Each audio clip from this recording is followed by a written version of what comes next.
Recording in progress.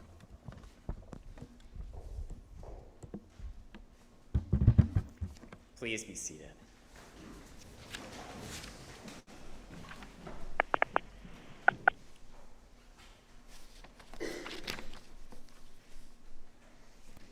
Do not think that I have come to bring peace to the earth.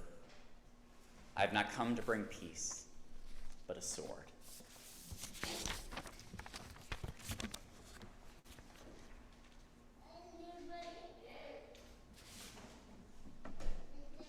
Earlier this year, a few of us from St. George's and some folks from St. John's in Portsmouth had the opportunity to join a Good Friday pilgrimage along the stations of the Black Heritage Trail in Portsmouth. It's a walk I've done before, and one that strikes me anew each time I participate in it. This year, like many, there's one station on that journey in particular that catches my attention. Near the end of the walk, we paused at the offices of the Black Heritage Trail. This house, the reader began, was home to the Reverend Arthur Brown, first rector of Queen's Chapel, now St. John's Episcopal Church. Upon his death in the late 1700s, Reverend Brown had among his possessions 2 enslaved African males. Rather than free Jesse and Pomp, upon his death he bequeathed them to his wife and nephew.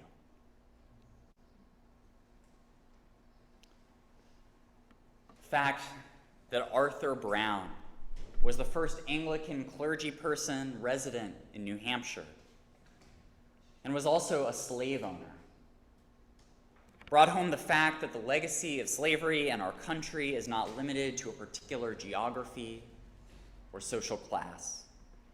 It wasn't a phenomenon of the Southern aristocracy, but a part of the very foundation of our country and of the Episcopal Church. And as a part of the Episcopal Church in New Hampshire, we are all connected to Reverend Brown and to that complicated legacy of slavery in our church. The early to mid-19th century was a challenging one for every denomination in the United States. Debates over slavery were raging in our country and were inescapable in the churches.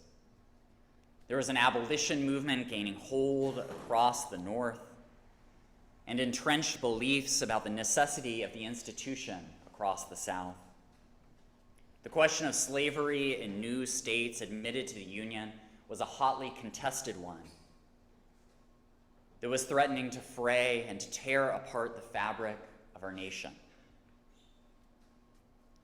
Within the churches, many denominations took strong stands against slavery, and often those decisions caused them to split into northern and southern factions. And that's where we see the rise of Southern Methodists, of Southern Baptists, a part of the Presbyterian Church centered in the South. But unlike its counterparts, the Episcopal Church never split. It managed to keep its northern and southern dioceses under the same tent. Much of that can be attributed to the fact that the Episcopal Church was unwilling to condemn the practice of slavery. In the 1856 General Convention, a resolution passed that stated that slavery was a political issue, not a moral or ethical one, and that the church should have, quote, nothing to do with party politics, with sectional disputes, with earthly distinctions, with the wealth, the splendor, and the ambition of the world. And it was this line of thinking, brushing the issue of slavery to the side as unconnected to that ethical or moral call of discipleship, that allowed the Episcopal Church to maintain that sense, or maybe just a thin veneer of unity. But that unity came at a cost. To maintain it, the church had to decide that the fate of thousands living under bondage, exposed to unspeakable acts of violence, denied their liberty and humanity, was a cost that the church of that day was willing to pay, all for a sense of peace.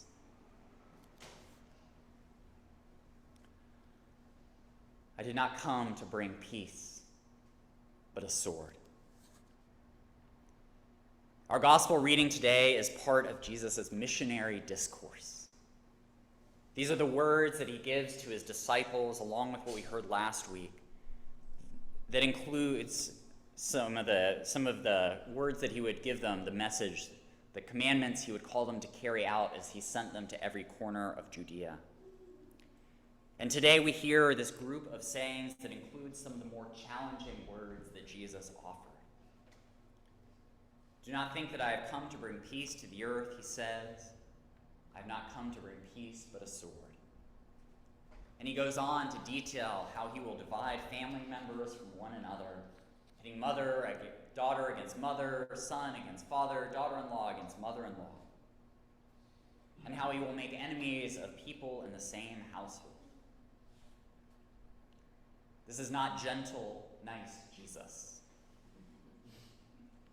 This picture of Jesus conveys a harshness that I think can be difficult to reconcile with the Jesus of the rest of the Gospels. The image of the Good Shepherd with the lamb gently draped over his shoulder. What does it mean that he comes not to bring peace, but a sword? How do we reconcile this image of Jesus with the Prince of Peace who we were told is to come?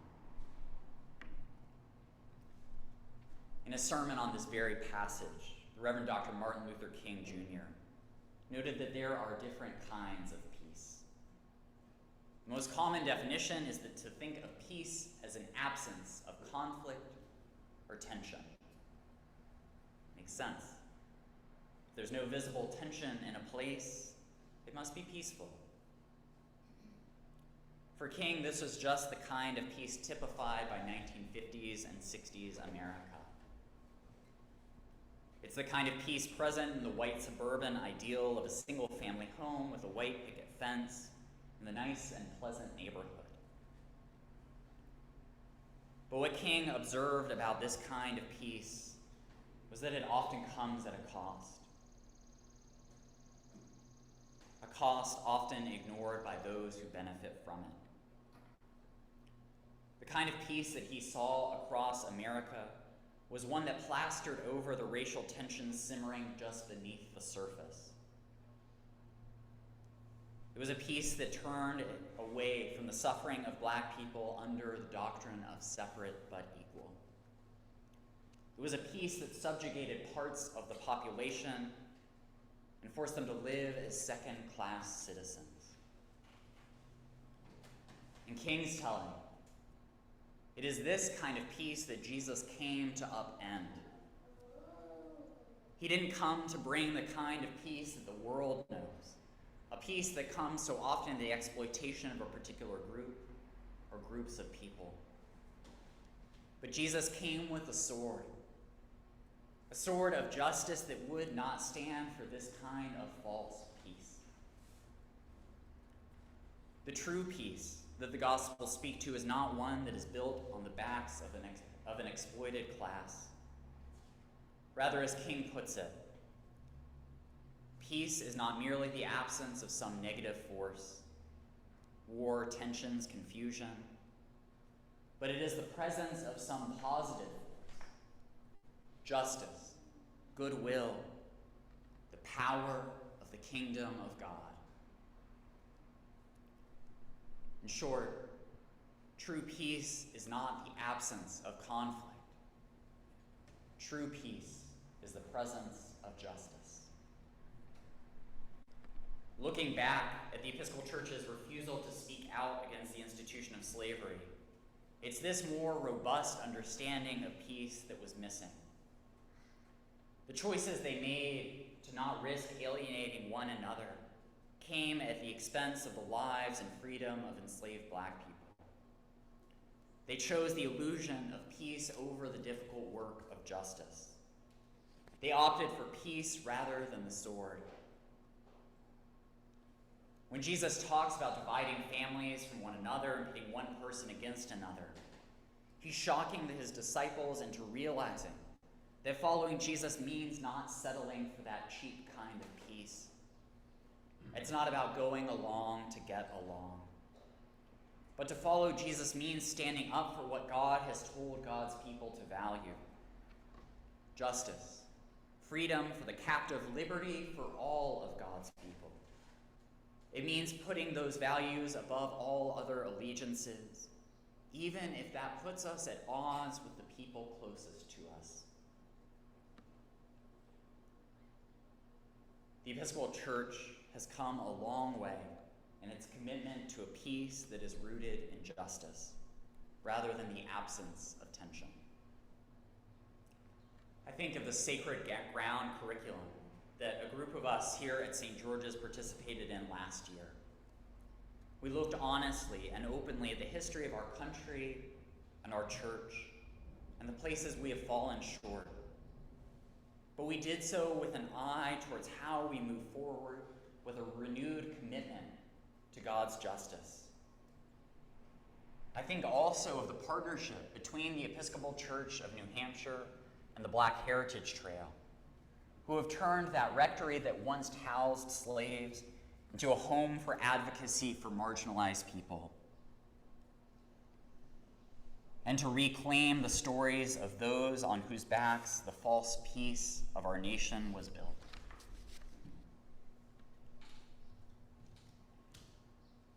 In our gospel today, Jesus reminds his disciples to not shy away from the struggle for a world that reflects more of God's justice. He reminds them that following him means not conforming to the world, but to seek to transform it. His disciples in first century Palestine needed to hear that in their own day, just as we need to hear it in ours. If we look around our world, it doesn't take much to see the places where justice is lacking, and where a true and holy peace will not flourish. In states across our country, including our own, laws are being proposed and passed to restrict the rights of LGBTQ people, especially transgender youth and adults. Women are struggling to access potentially life-giving, life-saving health care because of restrictive laws around abortion. Legislative maps have been drawn that limit the voting power of people of color. The Earth's resources are being depleted for corporate gain, often at the expense of vulnerable communities. It is in these places and situations that Jesus' words of bringing a sword instead of the illusion of peace should ring most true and offer a sense of hope. It is in these situations where God's justice is needed the most. I came not to bring peace, but a sword. May we not shy away from Jesus' difficult words, but may we receive them as a call to action, to stand in solidarity with people at the margins everywhere. May we share in those first disciples' commitments and settle for nothing less than a true peace, a peace that uplifts all of God's people, that affirms them as created by God, loved by God. May we seek that true peace that uplifts all people, that respects all of creation, that reflects God's justice everywhere and for everyone. May we follow in the footsteps of that same Jesus who came not to bring peace but a sword. And in struggling for that same justice that he preached time and time again, may we come to find a truer and deeper peace, one that doesn't emerge out of the exploitation of any person or any people, but that unites all of God's people to one kingdom, under one authority, that binds us together through God's love, and that reflects perfectly God's justice. Amen.